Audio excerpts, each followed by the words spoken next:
Yo, welcome back to Christ First Podcast with Isaiah.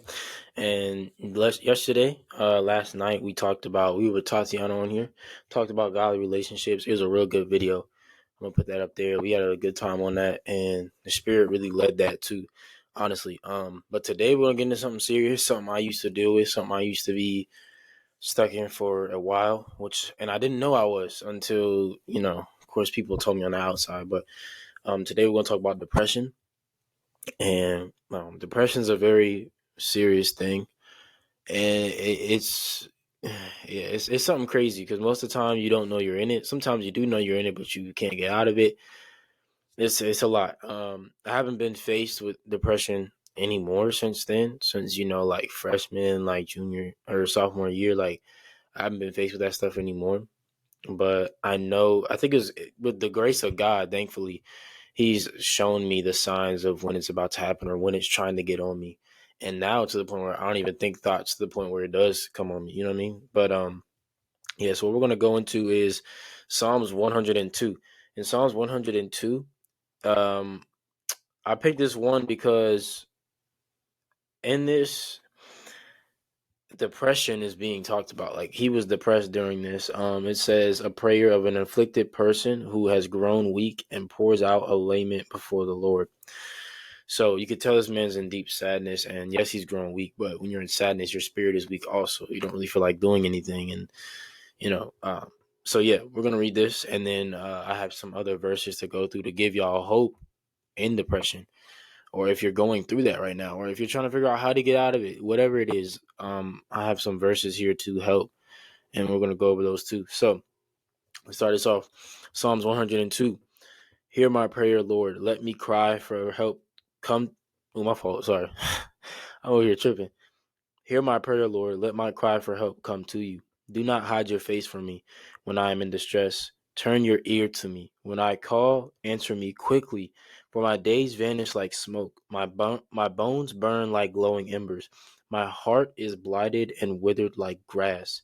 I forget to eat my food. In my distress I groan aloud and am reduced to skin and bones. I am like a desert owl, like an owl among the ruins. Lie awake, I have become like a bird alone on a roof. All day long my enemies taunt me. Those who rail against me use my name as a curse, for I eat ashes as my food and mingle my drink with tears because of your great wrath, for you have taken me up and thrown me aside. My days are like the evening shadow. I wither away like grass, but you, Lord, sit enthroned forever. Your renown endures forever through all generations. You will arise and have compassion on Zion, for it is time to show favor to her. The appointed time has come, for her stones are dear to your servants. Her very dust moves them to pity. The nations will fear the name of the Lord. All the kings of the earth will reverse your glory. For the Lord will rebuild Zion and appear in his glory. He will respond to the prayer of the destitute. I think that's how you say it.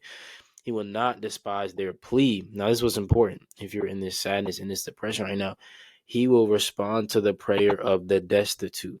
He will not despise their plea. Right? Our calls for help are not ignored. A lot of people think that, but they're not ignored. Our calls for help to God are not ignored. And the verses that we're going to go into, especially in Psalms 34, if you know what I'm talking about, you already know how our prayers are not ignored. Neither are our tears. So, to hear the groans of the prisoners and release those condemned to death. So the name of the Lord will be declared in Zion, and his praise in Jerusalem, when the people and the kingdoms assemble to worship the Lord. In the course of my life, he broke my strength. He cut short my days. So I said, do not take me away, my God, in the midst of my days. Your years go on through all generations. In the beginning, you laid the foundations of the earth, and the heavens are the work of your hands. They will perish, but you remain. They will all wear out like garments, like clothing. You will change them, and they will be discarded. But you remain the same, and your years will never end. The children of your servants will live in your presence. Their descendants will be established before you. Now, as he's saying all this about how he is feeling in his life, he is saying how the Lord will last forever. This is why we must stay with the Lord, because he will last forever. He lasts forever. He's going to endure forever. So if we stay with him, that means we get to endure and live life with him also, which is what I believe is so beautiful about this, which is what the Spirit just showed me just now. Because in this moment, he's saying, you will live forever. You're going to endure forever. They will perish, but you remain. Then it says, but you remain the same. He remains the same because he's never going anywhere, which is why the Lord, they call him a consuming fire. But when you love God, you give up all of your ways, all of your decisions, all of your wants, so you can become close to him. Because when you stay to him, you're going to endure forever because you were made in his image and his likeness. So when you believe and you doubt yourself and you just have this sadness about your situations, how life is going, or even about yourself, you got to remember what God thinks about us and how he looks at us. So we're going to go to some verses. Because we're in Psalms already, we're going to go to Psalms 34:18, because I kind of don't feel like going back and forth. But Psalms 34:18 was the one I was just talking about. The Lord is close to the brokenhearted and saves those who are crushed in spirit. This is why he hears our prayers. When you're down, when you're in your emotions, when you're in your feelings, when you're in that place, like kind of like in Get Out, the sunken place, bro, like when you're just constantly sulking and thinking about different things that of why your life isn't going a certain way, you're digging yourself in a deeper hole, and it starts getting heavy and heavier because you're enjoying it. But not only are you enjoying it, but it's the only thing that's keeping you low key like living, because in that moment, that sadness is like fueling you for some reason, but it's also allowing you not to do anything. But next verse is Psalms 41:2, or sorry, Psalms chapter 40, verse 1. All right. I waited patiently for the Lord. Now, this is for anybody that's during waiting or trying to expect something to change. Their life just seems like it's the same thing all the time. I waited patiently for the Lord. He turned to me and heard my cry. He lifted me out of the slimy pit, out of the mud and mire, and he set my feet on a rock and gave me a firm place to stand. Now, this is what's so crazy. Look at the context clues. We read this stuff and say, oh, that's good. God is so nice. But this is what he's saying. When you're depressed, you're always thinking about how nothing's going your way, or like you're just always thinking about how things could be better, or how you can make things better, or how you can't make things better. Whatever it is that's having you down and having your spirit ultimately crushed and you not wanting to do anything, he lifted me out of the slimy pit. So he heard his call. All he had to do was call. You see that? This is why what Jesus did shows what it was like for God before. Because, see, all he wants us to do is be there. He'll do the rest, right? So all he had to do was call. He waited patiently for the Lord. He turned to me and heard my cry. He heard his cry. He lifted me out of the slimy pit. God lifted him out of it, out of the mud and the mire. He set my feet on a rock. He set his feet on a rock, somewhere sturdy, somewhere where he could stabilize himself, somewhere that is a true, strong foundation, and gave me a firm place to stand. But only God did that. But that was when he went to God. And again, this is why a lot of situations we're in, we're always stuck in them, because it's either our mindset or the fact we're not giving it to God. Because I believe God will do everything that we ask in the desires of our heart. But once we start having the mindsets like the same we did before, that's what stumps us. That's what stops us. Because he's allowing us to see in this mindset, hey, I'm showing you this. This keeps happening, so you must give it to me. You have to stop resisting. You have to actually let go and let me do what I'm supposed to do. Let me do what I do best, which is be God, right? So we're in the Old Testament still, so we're going to go to Jeremiah 29:11. And this one is amazing. In life, we may feel like we don't know what's going on.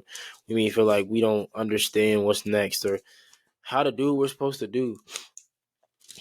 But before Jeremiah 29:11, we're actually going to go to Jeremiah 1. I think it's verse 7. I think. But everybody knows this. I mean, it's like the greatest argument to, like, the abortion thing. Where is it? Here it is. Jeremiah 1, verse 4 or verse 5. Before I formed you in the womb, I knew you.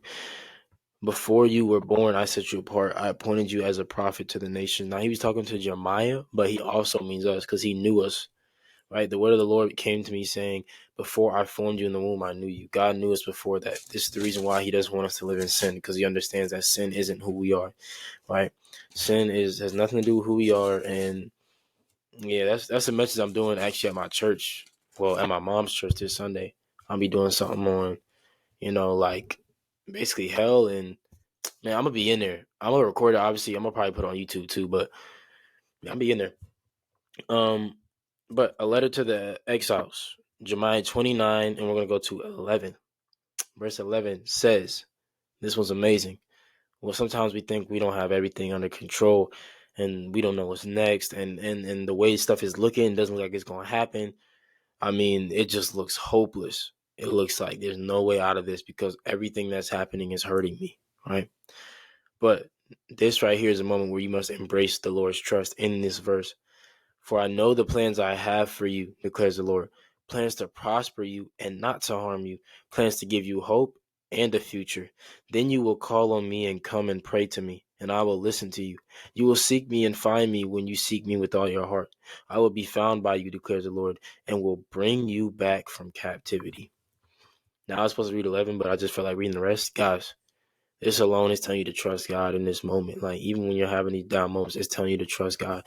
And when you're deep in that depression and that sad feeling, it's showing you in that moment, all right, like, he has something better for me. I know there's more to this. There's more than this, than me just being here in my mind all day, battling my mind all day. Because that's the thing. That's how the enemy gets us, man. It's all in our head. It's in the mind. 24/7 is in the mind. And when you're in depression, man, once he leaves you to yourself and your own thoughts, with you doubting yourself, he knows it's going to be a continuous cycle, because you're going to always find something that'll make you feel sad, or something that can make you keep feeling this sad thing. Because then you listen to the music, then you look at the old memories, then you look at the past, and then you keep yourself in the past because you think it won't get better, because you think the past was the best. But the only way to get the best in the future is to let go of the past, because the past wasn't the best, but the past was preparing you for the rest of your life. It was preparing you for where to go next, through those mistakes, through those failures, through those things that didn't go your way. It showed you how either they weren't working or they were working only just to show you where you were going to go. I mean, come on, man. The past isn't somewhere you're supposed to stay at. And that's what the enemy wants us to do, especially in depression. That's mostly where people stay at, is in the past. And the next one is Matthew 11, verse 28. Matthew 11:28 says, and this one's just great.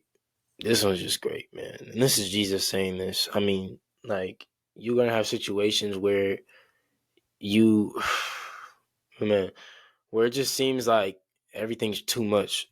Like, there's nothing you can do. There's too much going on. It's a lot that you just can't control. A lot that's out of your control, and it frustrates you. It's unfair to you. It's all these times when you have so much going on in your head, and then you have Jesus that says, "Come to me, all you who are weary and burdened, and I will give you rest." Come on.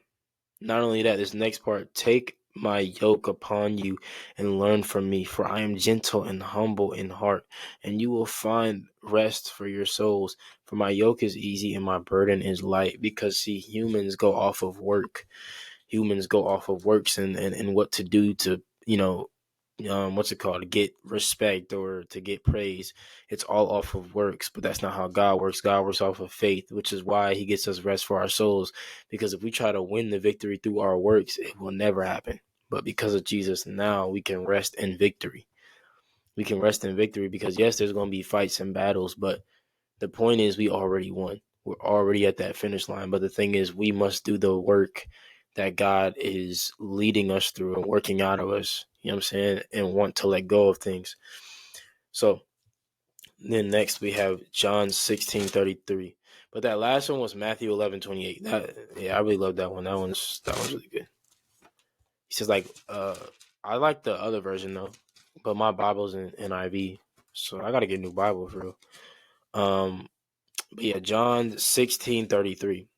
If you feel defeated, if you feel like everything's over, you feel like I can't get out of it, you feel like everything is done. Everything is over. This right here tells you, hey, I mean, when the world's throwing everything at you, you just feel like life is not going your way. Nothing's going your way. You're struggling, everything. John 16:33. I have told you these things so that in me you may have peace. In this world you will have trouble, but take heart. I have overcome the world. This is Jesus saying this. He's saying that it does not matter anymore. I have overcome the world. The things that the world do to you will not matter because you've seen me do it and you're trying to imitate me. Trust me, you can have peace in the fact that the work I did has paid for the work that you basically couldn't. The work you couldn't do, I paid for it. Now you can have peace in it. So when the world throws struggles at you, instead of for thinking, I got to do this to get to God, it's already done. You just have to make the choice to stay with God or to choose sin. That's it. And to choose sin is to stay with yourself. To choose God is to just let go and surrender yourself. Come on, man. Come on. So next we have, let's see, we did Matthew, John. We're gonna go to Second Corinthians, actually. 2 Corinthians 1:3-4. Oh, there it is. All right, 2 Corinthians 1:3-4. Praise be to God and the Father of our Lord Jesus Christ, the Father of compassion and the God of all comfort, who comforts us in all our troubles, so that we can comfort those in any trouble with the comfort we ourselves receive from God. This is so powerful right here. Who comforts us in all of our troubles, so that we can comfort those in any trouble with the comfort we ourselves receive from God. I'm gonna read that one more time. I'm sorry. Hold on. Who comforts us in all of our troubles, so that we can comfort those in any trouble, any trouble, with the comfort we ourselves receive from God. Not only with comfort, but with love, but with joy, but with peace, but with all these things that God gives us, He allows us to show it to other people that don't know it. So that way, when they ask, hey, how do you do this? How did this happen? Boom, what's the answer? It's God. Shout out every time. But God is a comforter, man. He comforts us. He only comforts us when we choose Him, though. And that's the thing about depression, or when you're sad, or when you're down. You're choosing to feel that. Not only you're choosing to feel, I won't say you're choosing to feel that, but when you soak in it, God can comfort you, but you must go to Him despite how you feel, right? Because He loves us despite of our sins, but we must go to Him despite how we feel. And I think when we do that, that's when God's peace, that's when His love, that's when all the problems we have start fading away, fading off in our life, and we don't deal with it anymore. And it's only because we're sacrificing and giving up to God in that moment. Because it always says the Spirit is our comforter. So that means the things of this world ain't going to comfort us. So don't try to go to them to try to make you comforted. If you think that, let's say, I can't even think of it off the top of my head. I was trying to do an analogy, but I can't think of one. But He's a comforter, so you must go to Him to get comforted, though. You can't stay in your mind. You stay in your mind, you will not get comforted because you're not allowing Him or accepting His comfort. You know what I mean? So that means when you accept His comfort, your flesh will be denied, which means once your flesh is denied and the work of the devil is gone because you have submit yourself to God, then what? You're in the Spirit, and now you feel His love, and now you learn something new through that, struggle, through that mistake. And then last but not least, we have 1 Peter 5, verse 7. 1 Peter 5, verse 7.